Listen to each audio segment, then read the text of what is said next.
Hello friends, welcome to all about study channel. आज हम एक ऐसा टॉपिक करने वाले हैं जिसका 11th और 12th की फिजिक्स में बार बार यूज़ होता है। ओके, हालांकि वो टॉपिक जो है वो मैथ से है, फिर भी उसका फिजिक्स में बहुत यूज़ होता है।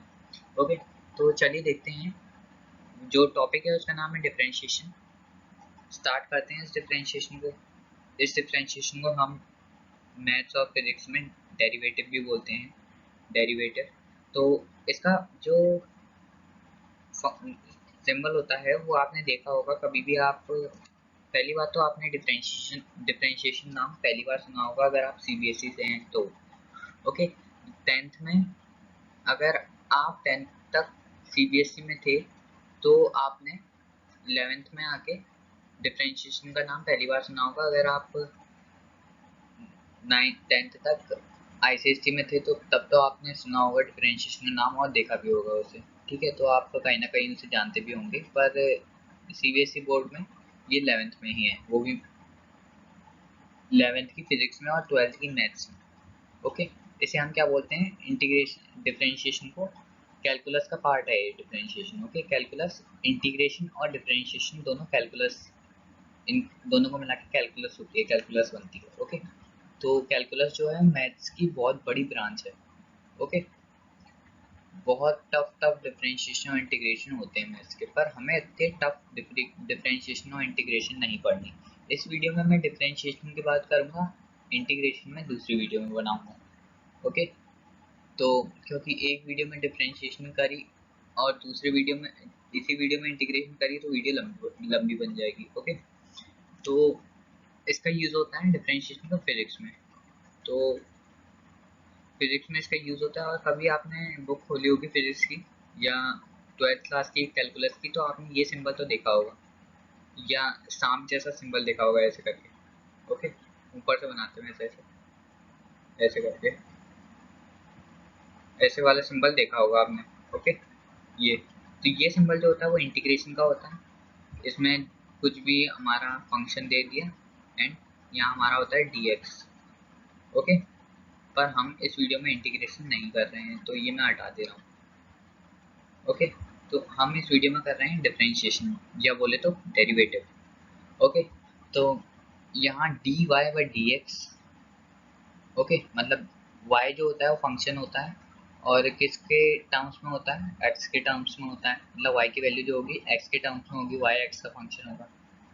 ओके, मतलब y की वैल्यू हमें x के टर्म्स में दी होगी, और अगर हम x की वैल्यू पुट करेंगे तो y की वैल्यू हमें पता चल जाएगी। ओके, और अब हम आगे पढ़ेंगे कि ये हम dy बाई dx करके हम क्या करना चाह रहे हैं। ओके, तो dy बाई dx या कुछ भी करो, d बाई dx कुछ भी लिखो, तो इससे हम क्या कहना चाह रहे हैं ये देखेंगे हम। ओके, तो इसको हम कैसे भी रिप्रेजेंट कर सकते हैं, क्योंकि ये यहाँ दोनों में ऊपर या नीचे d के आगे वेरिएबल आते हैं, तो जो भी हमें दिए।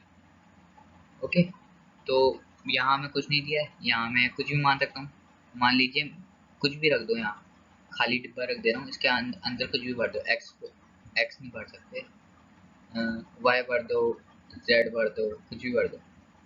ओके, तो कुछ भी भर सकते हैं इसके अंदर, तो कोई भी वेरिएबल। ओके, जिसकी वैल्यू इसके टर्म्स में होनी चाहिए। मान लो अगर मैं लिख रहा हूँ यहाँ d y d t by d x. Okay, और इसकी वैल्यू मुझे इसके टर्म्स में नहीं दी है। मान लो डी टी दिया हुआ है हमें Y square.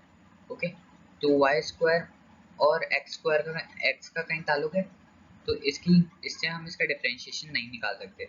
On the other hand अगर हमें दिया होगा कि वाई स्क्वायर की जगह एक्स स्क्वायर, वाई स्क्वायर की जगह एक्स स्क्वायर, तो हम इसका डिफरेंशिएशन निकाल लेंगे। पर अगर इन दोनों का कोई रिलेशन ही नहीं ऊपर नीचे, तो हम इसका डिफरेंशिएशन नहीं निकाल सकते, ये बात ध्यान रखना। ओके, ऐसी डी वाई में वाई का फंक्शन, वाई की वैल्यू टी के टर्म्स में होगी तभी हम इसका डिफरेंशिएशन निकाल सकेंगे। जिसके टर्म्स में होती है वो नीचे लिखा जाता है। ओके, तो चलिए देखते हैं। इंट्रोडक्शन तो लेंगे अभी हम इसका। तो अब हम बात करते हैं कि डिफरेंशिएशन को बनाने की ज़रूरत क्यों पड़ी। ओके, तो स्ट्रेट लाइन ग्राफ आपने देखा होगा बचपन से, वी आई ग्राफ जैसे। मान लो यहाँ V है और यहाँ I है। ये हमारा जो लाइन है ये हमारे शो कर रहा है रेजिस्टेंस को R। ओके, R रेजिस्टेंस को शो कर रहा है। ओके, तो अब हमें मान लीजिए यहाँ पॉइंट का स्लोप निकालना है, इस पॉइंट का। ठीक है, तो इस पॉइंट का हम स्लोप आसानी से निकाल सकते हैं। कैसे? परपेंडिकुलर, मान लो यहाँ थीटा बनना है तो परपेंडिकुलर अपॉन बेस। ओके, तो स्लोप का फॉर्मूला क्या होता है? स्लोप होता है टेन थीटा। टेन थीटा मतलब परपेंडिकुलर अपॉन बेस। 10th की ट्रिग्नोमेट्री पढ़ी होगी आपने, tan theta equals to perpendicular upon base. अब इस स्लोप का बेसिकली मीनिंग क्या होता है? इसका मीनिंग होता है, अब परपेंडिकुलर अपॉन बेस आप देखो तो ये हमारा यही तो मिलेगा, y upon x, y upon x, y upon x, तो यही तो मिलेगा हमें। तो इसका मतलब है, स्लोप का मतलब कि change in y with respect to x, मतलब y में चेंज हो रहा है with respect to x। Okay, मतलब इसको हम ऐसे नहीं लिखेंगे वैसे, y1 मान लीजिए अगर मुझे यहाँ से लेकर इस और इसके बीच का स्लोप निकालना हो। ओके, 3 3 और 1 1 के बीच में। ओके, तो इसके बीच का स्लोप निकालना हो तो हम क्या करेंगे, 3 माइनस 1 बाय, ये हमारा y एक्सिस आ गई, अपॉन 3 माइनस 1। ओके, तो minus y1 minus y1 minus y2 upon x1 minus x2, x1 minus x2। Okay, तो ये होता है हमारा स्लोप का formula. Okay, slope equals to y, change in y with respect to x। Okay, y में change हो रहा है, कितना चेंज हो रहा है, ये हमारा चेंज ही तो आया माइनस करके। ओके, x में हमारा चेंज ही तो आया, ये हमारा चेंज ही तो है, यहाँ से लेकर यहाँ तक गया और 1 से लेकर 3 तक गया, 1 से लेकर 3 तक गया, ये हमारा चेंज ही तो है। तो ये इसे कहते हैं हम relative change. Relative change in y with respect to x is known as slope. Slope हम इसी को स्लोप कहते हैं। ओके, स्लोप को हम किससे प्रेजेंट करते हैं, टेन थीटा से। क्यों?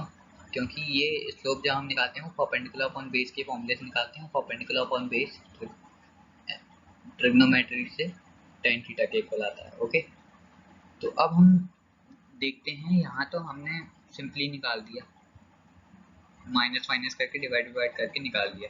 पर अगर मैं कहूँ कि यही ग्राफ अगर मैं इसका स्लोप टेढ़ा बनाऊँ, ऐसे बनाऊँ, ये तो स्ट्रेट था इसलिए निकाल दिया, पर अगर मैं इसका ग्राफ टेढ़ा बनाऊँ तो क्या होगा? ओके, तो यही कंडीशन आ गई थी 17th सेंचुरी में, मतलब 18th सेंचुरी में साइंटिस्ट के सामने। ओके, तो 18th सेंचुरी के साइंटिस्ट ने क्या किया, वो सब ठंडे पड़ गए, मतलब वो निकाल ही नहीं पाए इसका स्लोप।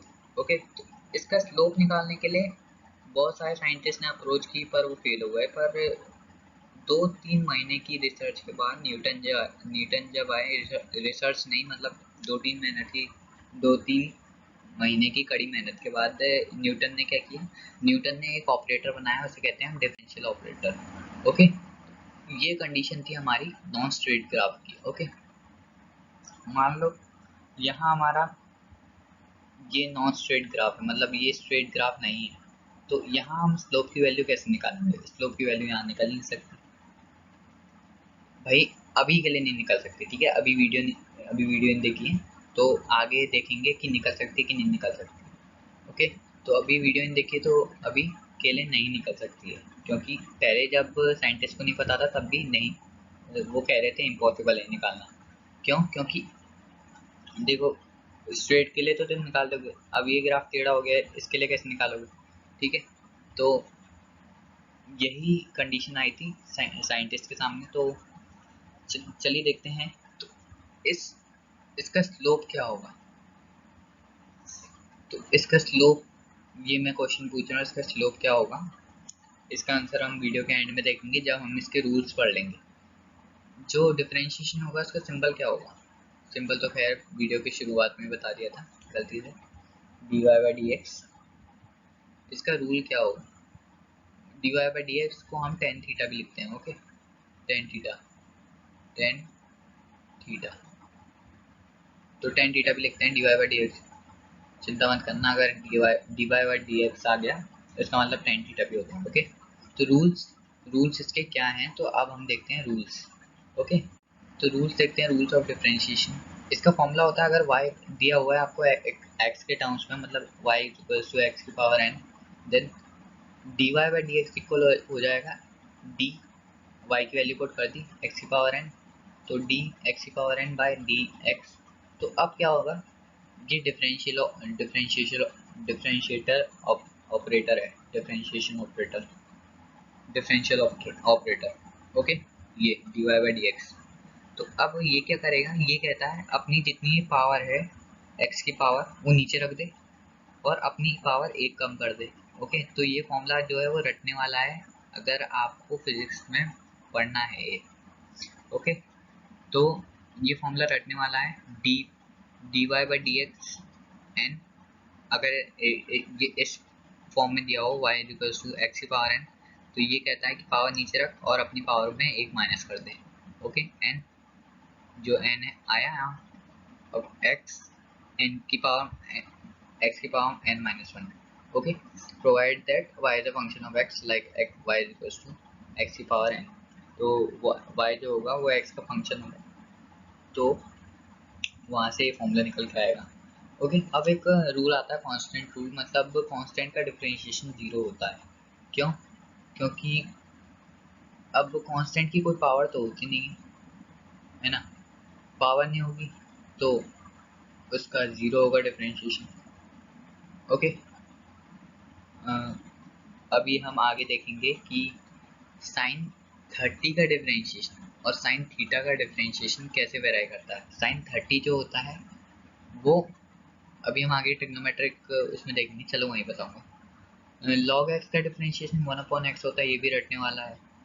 ई एक्स का ये सबसे इजी होता है, ई एक्स का डिफरेंशिएशन सबसे बहुत इजी होता है, क्योंकि ई एक्स का डिफरेंशिएशन ई एक्स ही रहता है, इसका इंटीग्रेशन भी ई एक्स ही रहता है। ओके, याद रखना है, डिफरेंशिएशन ई एक्स का ई एक्स ही रहता है और इंटीग्रेशन भी इसका ई एक्स ही रहता है। ओके, अब बात आती है एक्स की, 1/x। ओके, तो 1/x को मैं कैसे लिख सकता हूँ, x माइनस एक्स की पावर माइनस वन। तो अब हम इसको क्या करेंगे, x की पावर माइनस वन। अब वो क्या कहते हैं, हमारा रूल क्या कहता है कि जितनी पावर है उतने नीचे रख दे, मतलब माइनस वन, वन लिखो या ना लिखो, और x उसमें माइनस कर दो वन, माइनस कर दो वन। ठीक है, तो ये हमारा आ गया इक्वल माइनस 1/x की पावर माइनस टू, एक्स की पावर माइनस टू। तो ये इक्वल आ जाएगा हमारे माइनस 1/x स्क्वायर के। ओके, तो ये हमारा इसके इक्वल आ गया। Okay, dx by D T, D x D differentiation मतलब डिफरेंशिएशन 1/x का आ गया माइनस 1/x स्क्वायर। ये था मेरा एग्जांपल, मैंने इसे गलती से यहाँ लिख दिया। ओके, ये मेरा एग्जांपल था, डिफरेंशिएशन का एग्जांपल था, क्योंकि अभी हमने देखा तो है नहीं डिफरेंशिएशन क्या होता है, तो एग्जांपल से समझेंगे। तो पहले वाले का एग्जांपल ये था, अगर कोई कांस्टेंट आ जाए, मान लो 1 का डिफरेंशिएशन करना हो, 2 का डिफरेंशिएशन करना हो, 3 का डिफरेंशिएशन करना हो, कितने भी नंबर का डिफरेंशिएशन करना हो, उसमें हम कांस्टेंट रूल लगाएंगे और सब कांस्टेंट का 1 का 2 का 3 का 4 का डिफरेंशिएशन जीरो आएगा। ओके, जीरो के इक्वल आएगा। और लॉग एक्स का डिफरेंशिएशन 1/x के इक्वल आएगा। लॉग कहते हैं लॉगरिथम को, बड़ी बड़ी कैलकुलेशन निकालने के लिए यूज होता है। ओके, ई जो होती है, ई की वैल्यू होती है 2.71। अगर हमारी यहाँ ये ई की पावर एक्स जो है वो, हाँ ये भी बड़ी मस्त चीज़ है कि ई की पावर एक्स का डिफरेंशिएशन ई की पावर एक्स ही रहता है, क्योंकि ये वेरिएबल है। ओके, पर अगर एक x की वैल्यू फिक्स हो जाए, मान लीजिए x की वैल्यू हो गई e की पावर 5 हो गई, तो इसकी वैल्यू फिक्स्ड हो जाती है, कांस्टेंट हो जाती है, क्योंकि e जो है वो भी कांस्टेंट है, तो इसकी वैल्यू जो होगी वो भी कांस्टेंट हो जाएगी, तो इसका डिफरेंशिएशन भी कांस्टेंट रूल से 0 के इक्वल आ जाएगा, इसका डिफरेंशिएशन 0 के इक्वल आ जाएगा। ओके, तो ये बात ध्यान रखना कि e की पावर x जो है वो वेरिएबल है, वाइल e की पावर कुछ भी अगर x रख दोगे e की पावर में, तो वो क्या होगा, वो हमारा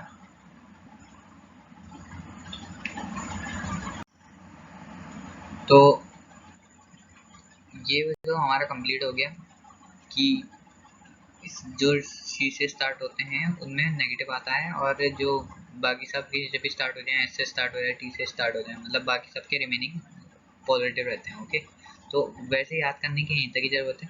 साइन एक्स का डिफरेंशिएशन कॉस एक्स, क्योंकि साइन एक्स जो होता है वो बहुत पॉजिटिव होता है तो उसका रिजल्ट भी पॉजिटिव आता है, कॉस एक्स जो होता है वो नेगेटिव होता है तो उसका रिजल्ट भी नेगेटिव आता है, क्योंकि ये सी से शुरू होता है। और साइन एक्स का differentiation cos x, cos x का differentiation sine x, sine x का सेक स्क्वायर एक्स। ओके, तो गाना गाते रहिए, याद हो जाएगा आपको ये। ओके, तो इसका याद जैसे तैसे कर लीजिएगा, क्योंकि इसका बहुत यूज़ होता है, साइन एक्स और कॉस एक्स का तो खास करके भर भर के, टेन एक्स का ग्राफ में बहुत यूज़ होता है। ओके, तो चलिए देखते हैं आगे। आगे हम देखेंगे एडिशन, सब्ट्रैक्शन और मल्टीप्लिकेशन और डिवीजन के लिए रूल। ओके, तो इसका रूल बहुत इंपॉर्टेंट है, तो ध्यान से देखिएगा। मान लीजिए y की हमें वैल्यू दी हुई है a और b, a plus b. Okay, तो वैसे तो बुक्स में जितनी भी बुक्स आप उठा के देखोगे वहाँ v और u के टर्म्स में दी हुई है, पर यहाँ हमने इजी करने के लिए a और b के टर्म्स में दी है। ओके, y अगर दिया है आपको a प्लस बी, तो dy बाई डी एक्स आपको इक्वल आ जाएगा। पहले तो आप इसका डिफरेंशिएशन करोगे, मान लीजिए आपको यहाँ आपको वैल्यू पुट करनी पड़ेगी a plus b, a plus b. So how will you do the differentiation of this function? Okay, तो इसका डिफरेंशिएशन हम करेंगे कुछ इस तरह। पहले तो हम a का डिफरेंशिएशन कर लेंगे। ओके, a का डिफरेंशिएशन कर लेंगे, फिर हम जाएंगे b के पास, b का डिफरेंशिएशन करेंगे। ओके, पहले इसके घर पे जाएंगे, a के घर पे, फिर b के घर पे जाएंगे, क्योंकि एक बार में दोनों के घर पे नहीं जा सकते, उन दोनों का घर अलग अलग है। ओके, बगल बगल में है, तो एक के गेट से आएंगे पहले, फिर दूसरे के गेट से आएंगे। ओके, और यहीं हम सब्ट्रैक्शन का देख ले रहे हैं, सब्ट्रैक्शन का भी ऐसे होगा, यहाँ y is equal to a minus b, तो dy by d x equal to d a differentiation of a, मतलब d a upon d x minus differentiation of b। Okay, तो ये हमारा है सब्ट्रैक्शन का रूल। अब मान लीजिए मुझे पिज़्ज़ा डिलीवर करने जाना है। ओके, तो पिज़्ज़ा डिलीवर करने के लिए y is equal to a b, यहाँ हमारा फंक्शन है। ओके, पहले a के घर जाऊंगा, फिर वहाँ b वेट करेगा।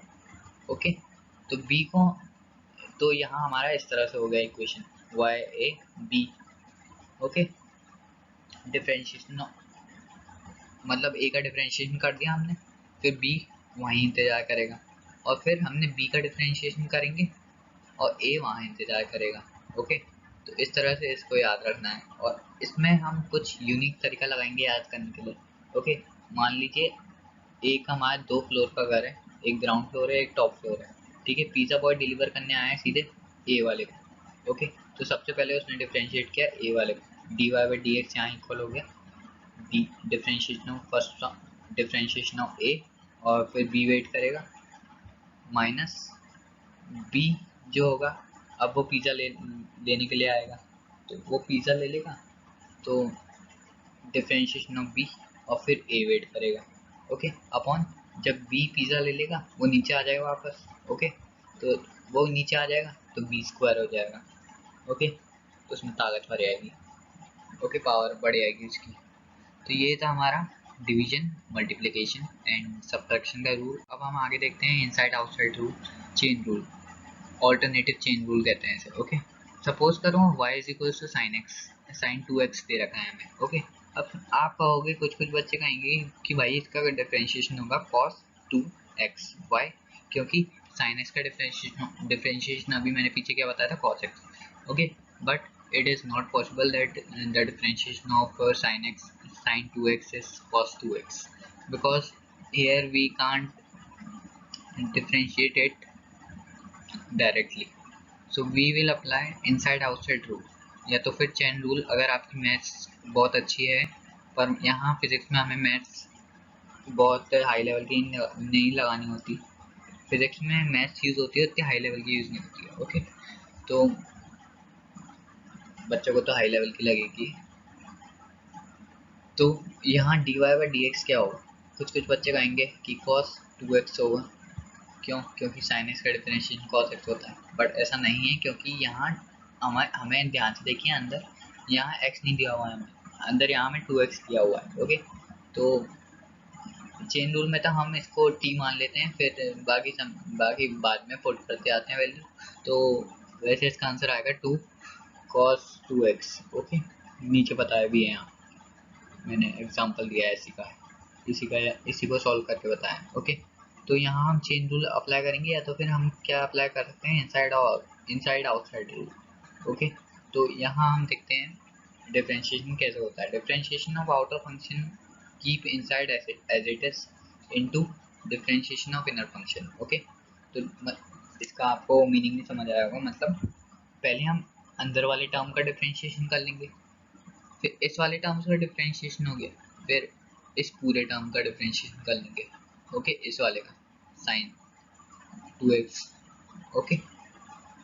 तो चलिए एग्जांपल देख समझोगे इसको। तो for example y is equal to sin x, then find dy by dx, okay.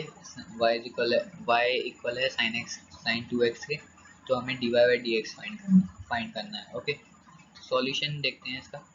d, इसको y की वैल्यू पुट कर दो,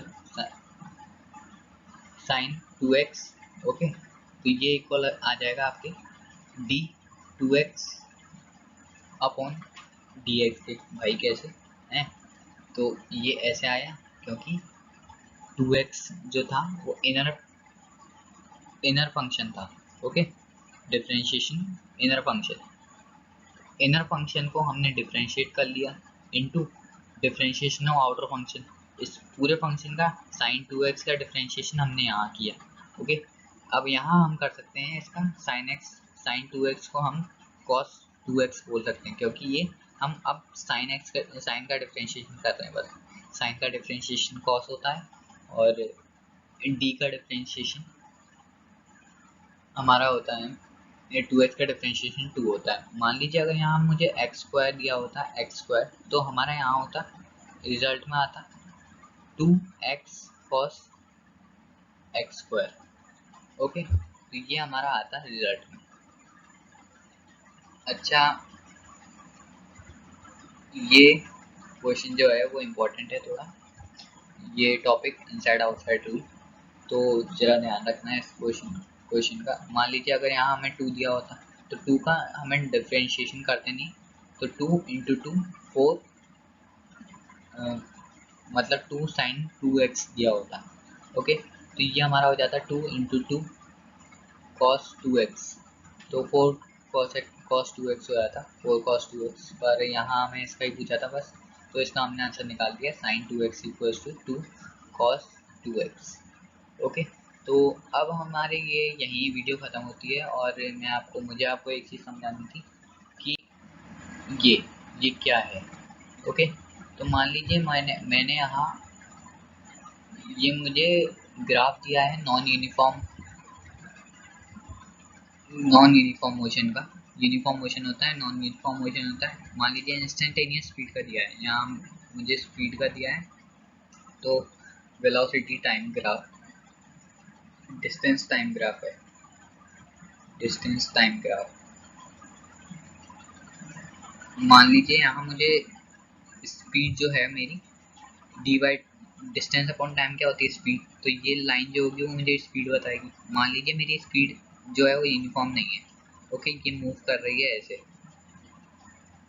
भाई वो होती है अगर ये यूनिफॉर्म होती तो ये लाइन जो होती वो सीधी होती बिल्कुल, but this line is not straight, so we will consider this speed as non uniform speed. तो इसमें क्या होगा इस सिचुएशन में कि हम सीधे इसका ऐसे हम ऐसे करके नहीं निकाल सकेंगे कि यहाँ हमारा ऐसे नहीं निकाल सकेंगे कि हमने यहाँ सीधे ट्रिग्नोमेट्री लगा ली। हम यहाँ क्या करेंगे, छोटे छोटे पार्ट में डिवाइड कर लेंगे, एक टेंजेंट खींचेंगे पहले क्या करेंगे, एक टेंजेंट